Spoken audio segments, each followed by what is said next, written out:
Salut à tous, c'est Baptiste du blog énergievoyage.com. Alors aujourd'hui, j'ai envie de vous faire une petite vidéo sur comment faire pour retoucher vos photos de voyage et pour leur donner voilà, le petit côté que vous aimez, que ça fasse réaliste ou pas.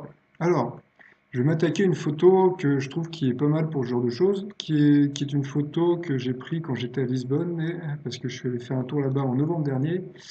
Et voilà, qui à mon avis va bien se prêter à l'exercice. Alors, je vais dans mon album de photos et bah écoutez, on va se choisir une photo qui pourrait bien marcher pour ce genre de choses. Tiens, celle-là, allez hop. Alors ça, qu'est-ce que c'est ça? Ça, c'est un des tramways lisboètes. C'est pas les jaunes, c'est les rouges. Il y en a il y en a deux sortes comme ça là-bas. Il y a les rouges et les jaunes. Il y a même les verts d'ailleurs, oui, exact. Alors, donc là, j'ai cliqué dessus, ça s'ouvre sur Rotherapy. Alors, Rotherapy, c'est un logiciel qui permet de développer les photos.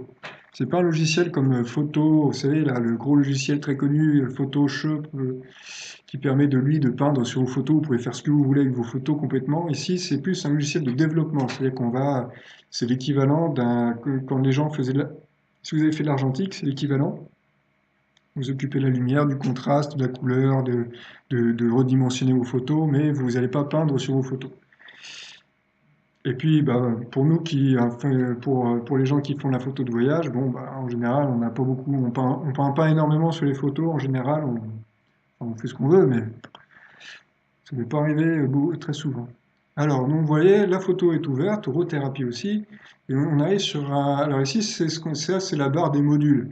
Exposition, netteté, couleur, balance des blancs, les ondelettes, qu'est-ce que c'est ça? Transformation, l'euro, les méta. Bon.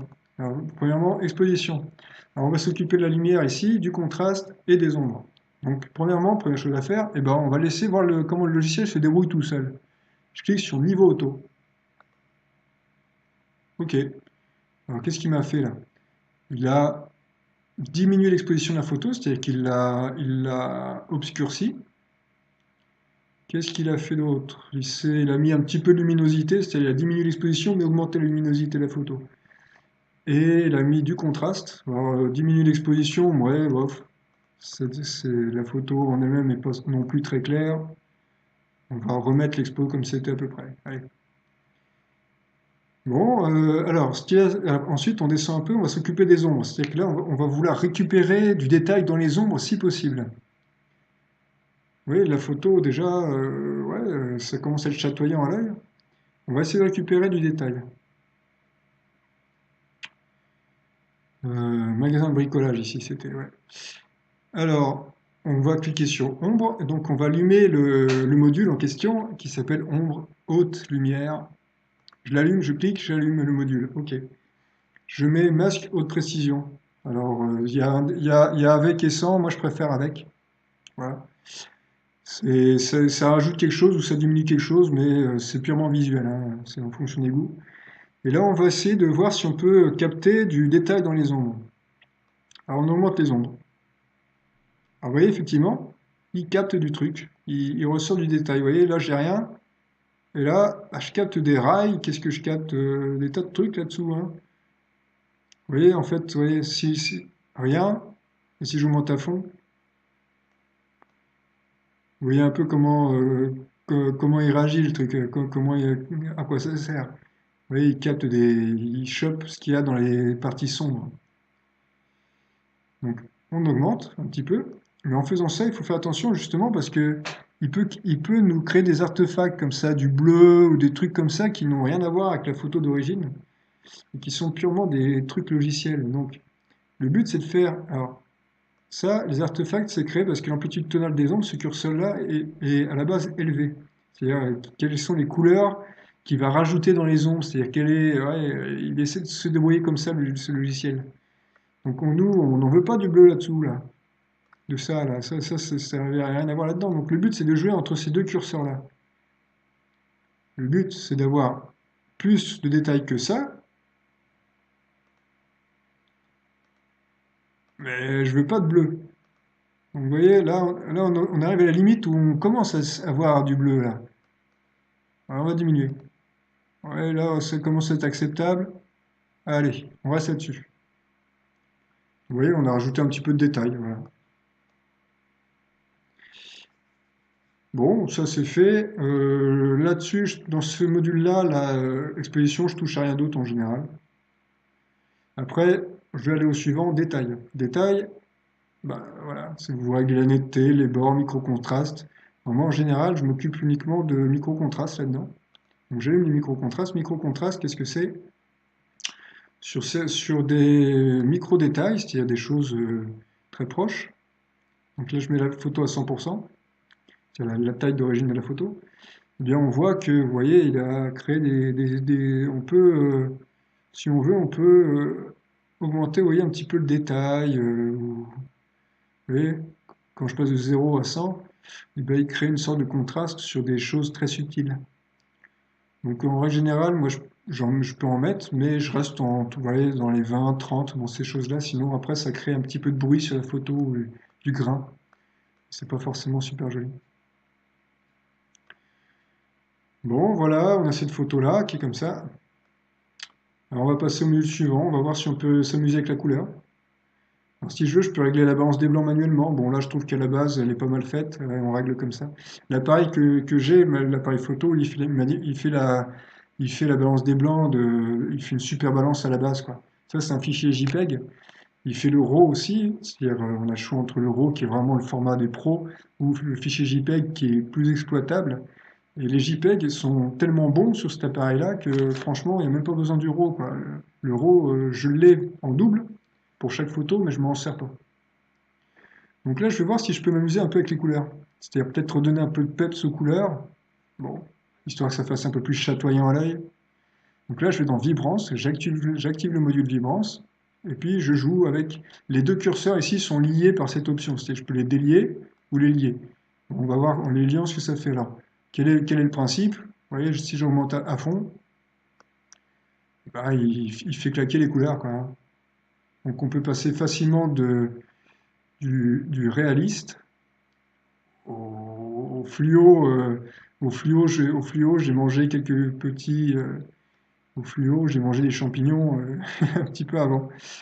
Donc vous voyez, tac. Et puis si on veut redonner un peu de peps, on n'est pas obligé, hein, il y a rien, on fait ce qu'on veut, mais si on veut redonner un petit peu de peps à sa photo, bah, on peut mettre hein, de la couleur comme ça, là. Ouais, hop, on va mettre un petit peu là. Ouais. Pas de trop, mais il faut que ça fasse chatoyant, mais que ça fasse pas non plus une photo de l'office de tourisme, là, la photo parfaite, quoi. Moi, ce que je veux, c'est montrer comment c'était à ce moment-là. Donc là, on n'est pas trop mal. Je trouve que la photo en elle-même, on peut peut-être mettre un. Qu'est-ce que ça fait si je mets plus de luminosité? Ça commence à cramer un peu la photo, mais bon, on peut trouver peut-être un juste milieu. Ouais, voilà. On a quelque chose de pas mal. Bon, tout petit peu moins peut-être. Voilà. Et le contraste, il y est allé fort sur le contraste hein, quand même, hein. Vous voyez, si je monte le contraste à fond, les photos hyper vintage type Instagram là, ou alors on a des photos super, super grises. Bon, le contraste, oui, on peut en mettre un petit peu, pas trop. Voilà, allez hop.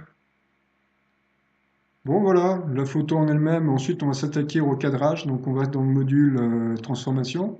Recadrage, parce que cette photo-là, il y aura besoin de la recadrer. Vous voyez, là, j'ai un bout de camion, là, ou un bout de voiture. On va l'enlever. Et puis on va enlever aussi, comme ça, un petit peu, comme ça, là. Ou un petit bout de panneau, comme ça. Non, ouais. Ah, je sais pas, allez. Tac, ça fait plus vivant avec le panneau. Allez, hop.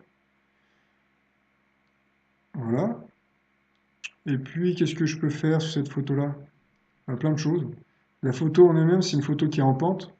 Mais je peux toujours m'amuser si je veux alors déjà si je veux déjà je peux la redimensionner, c'est-à-dire que je peux tout dépend de ce qu'on veut faire de la photo. Là la photo c'est une photo, vous voyez, 4000, 4896 x 3264 pixels, 16 mégapixels, ok. Et cette photo-là, bah, si je veux l'afficher sur mon blog et que je la mets en 16 mégapixels, bah, à moins que vous soyez avec la fibre ou ce genre de choses, ça va mettre du temps à s'afficher, donc on va la redimensionner.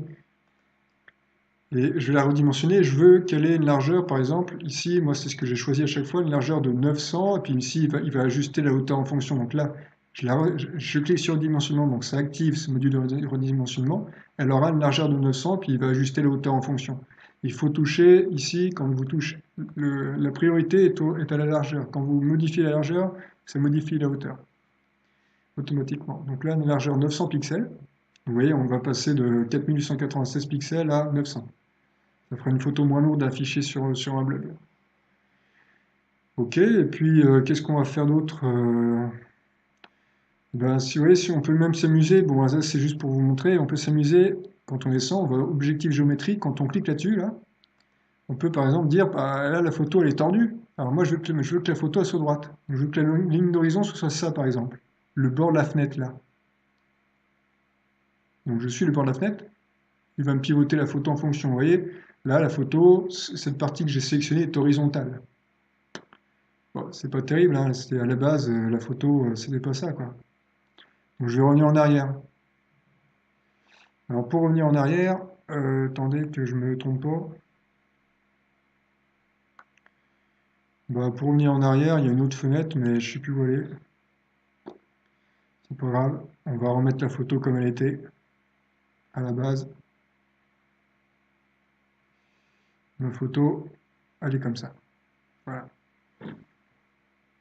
Bon, ici, il y a une autre, il y a une, il y a d'autres- il y a une autre colonne ici, mais j'ai dû appuyer sur un bouton, j'ai dû l'enlever, je sais pas où il est parti. Ah oui, on a même le, ah ouais, d'accord, ok, là. Oui, là, ici, il a tout ce que j'ai fait sur, tout ce que j'ai fait.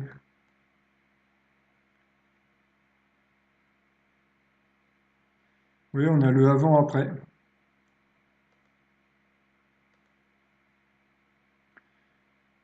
Avant modification sur la photo,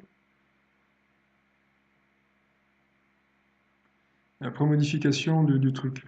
Vous voyez, ma photo, elle n'est pas encore, voilà. J'aurais pas dû modifier la ligne d'horizon, en fait. Voilà. Voilà ce que ça donne. Bon, et puis maintenant, bon, bah écoutez, la photo, voilà, j'ai rempli à peu près ce que je voulais faire dessus. Après, on peut faire plein de choses encore spéciales, mais si on commence à triturer les couleurs, la rendre plus punchy, on aura une photo qui sera complètement dénaturée, qui au final, sera pas ce que je voulais. Bon, voilà, bah écoutez, maintenant je vais l'enregistrer ma photo. Donc je vais là, cette icône de disque dur qui se trouve aussi là-haut. Je clique dessus. Je vais l'appeler tram rouge Lisbonne, Portugal. Elle est à quel type de format? C'est du JPEG. Elle est à qualité de JPEG 100%. Je peux régler ici la qualité du JPEG. Donc meilleure qualité. Je l'enregistre sur mon desktop, sur mon bureau, s'il y a encore de la place. Ok, j'enregistre. Et là voilà. J'attends qu'il ait fini d'enregistrer, parce que mon ordi n'est pas non plus une bête de guerre. Donc une fois qu'il aura fini, bah, il fermera automatiquement le machin. Voilà, ok. Donc où est-elle? Elle est ici. Alors vous voyez, derrière tout mon plan de fond d'écran, derrière toutes ces icônes se cache un lémurien. Et c'est même un lémurien, attention, rigolard. C'est un lémurien, c'est un lémurien heureux. Il a ces yeux-là en réalité, hein. C'est un vrai de vrai, c'est comme ça d'origine. Voilà, il doit bien voir la nuit.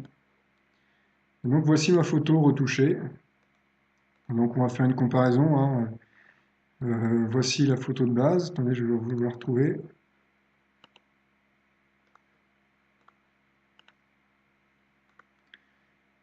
Et la photo retouchée.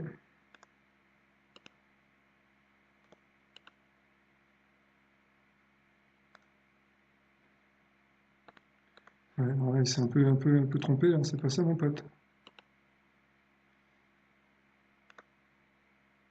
Voilà. Donc, la photo de base et la photo retouchée. Allez, tac. Vous voyez, on a récupéré un petit peu d'ombre là, des ombres sous le tramway. On a récupéré un petit peu de détails. La photo est un peu plus punchy, c'est-à-dire que le blanc est plus blanc que blanc. Il y a un peu plus de couleur. On a peut-être, vous voyez, on reste dans des limites acceptables. Voilà. Il y a un petit recadrage pour enlever la voiture qui est là. Non, lui, il a rien à faire. Lui, il était pas Lisbonne, lui. Voilà, voilà.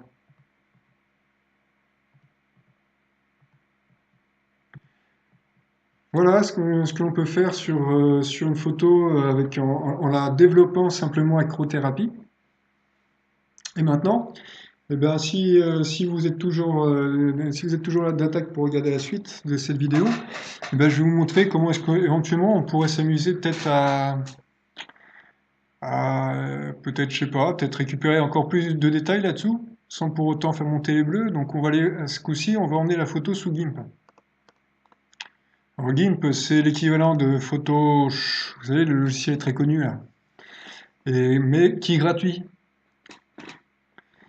Donc ça fait la même chose, hein, c'est un logiciel vraiment de pure retouche photo, hein, vous connaissez certainement, et qui là vous permet de faire tout ce que vous voulez sur une photo, la peindre, la retoucher, vous pouvez en faire complètement une photo intégralement différente de la photo d'origine si vous voulez. Voilà. Donc là, peut-être qu'on peut peut-être récupérer un peu plus de détails. Donc là, c'est pour un peu la beauté du geste, hein, je vous montre ça, c'est pour... Mais regardez, là, si je vais dans l'outil, celui-ci, outil d'éclaircissement et d'assombrissement, et que je choisis éclaircir la photo, mais pas trop fort, donc là, on règle l'opacité de l'outil, et puis peut-être la taille du truc, du pinceau. On va aller voir si on peut peut-être éclaircir. Regarde, attendez, donc j'éclaircis la photo, vous voyez? Voilà, j'y suis peut-être allé un peu fort. Donc on va régler, on va toucher l'opacité un petit peu. Puis on clique, puis regardez, vous voyez, on arrive à récupérer un peu du détail. Pas trop, parce que vous voyez, ça fait comme dans Raw Therapy, c'est-à-dire qu'il fonctionne pareil. Il chope du détail dans la photo, et au bout d'un moment, si vous en mettez trop, ben, il va vous faire monter des couleurs, en fait. Donc, on peut le faire comme ça, un petit balayage léger. Et tac, tac, on peut choper du détail un petit peu comme ça. Pas de trop, hein, pof. C'est vraiment par petits coups, vous voyez. Puis en plus, j'ai mis l'opacité j'ai mis l'opacité de l'outil, vous voyez, je l'ai bien diminué déjà. Et puis regardez, là, on peut récupérer aussi, pareil, un petit peu comme ça. Alors, c'est là, on récupère l'intérieur de la boutique, bon, d'accord, mais c'est juste pour montrer que, vous voyez, on peut récupérer pas mal de choses. On peut faire monter les ombres, on peut faire plein de choses comme ça. Alors pourquoi est-ce que je passe par Rothérapie, vous allez me dire, puisque GIMP apparemment fait à peu près la même chose. Bah, Rothérapie, au final, vous voyez, il y a des systèmes de curseurs, des trucs, des machins, c'est comme si vous développiez une photo argentique. Voilà, GIMP est un peu plus usine à gaz quand même. Ultra complet et ultra facile, vous voyez, en plus il se charge assez vite. Mais Rothérapie fait bien le job, quoi. À moins que vous ayez vraiment besoin de retoucher la photo en profondeur, vraiment retoucher des couleurs, des choses comme ça, de façon assez ardue, Rothérapie, ça suffit largement dans la plupart des cas. Là, par exemple, peut-être même qu'on peut, on peut, ouais, on peut le rendre un peu plus rouge, ça, si on veut. Ouais, on éclaircit, je sais pas, on peut modifier ensuite tout ça. Dans les couleurs, on peut aussi regarder, on peut aller voir le niveau. Donc, si je veux, je peux fixer le point blanc, je peux faire plein de trucs. Bon, bah là, le fait étant que, bon, bah voilà, la photo en elle-même, bah, elle est ce qu'elle est, hein, et je pense qu'elle va rester comme ça. Donc, on reste là-dessus. Et voilà.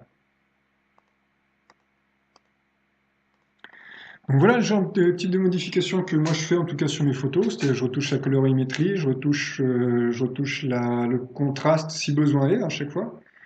Et je retouche les ombres aussi, si besoin est de récupérer des détails dans les ombres, si besoin est d'ajuster bah, la lumière, ce genre de choses. Donc ça reste du très basique, mais ça reste de la photo de voyage, hein, c'est-à-dire que c'est de la photo qui est faite pour montrer ce qu'on a vu, hein. Donc après, on peut faire des choses beaucoup plus artistiques, ultra créatives, ultra poussées, mais bon, moi, mon but c'est c'est du réalisme. Voilà. Eh bien, écoutez, j'espère que ce petit tuto vous a plu. Moi, en tout cas, j'ai pris beaucoup de plaisir à le faire. J'aime bien montrer un peu ce que je fais. Et puis, si ça vous sert, bah, j'espère. C'est le but. Voilà. Et puis, bon, et je vais peut-être certainement vous faire aussi un petit tuto sur les panoramiques. Comment on fait un panoramique? Parce que quand j'étais à Lisbonne, j'en ai fait pas mal. Et au final, j'ai mis en place quelques petites astuces et quelques petits trucs comme ça, que ça reste toujours du basique et du simple à faire. C'est-à-dire que vous pouvez vous faire un panoramique en 10 minutes. Et je vous ferai peut-être un tuto là-dessus. Voilà, merci d'avoir suivi. Et puis, bah, écoutez, au plaisir et à bientôt. Au revoir.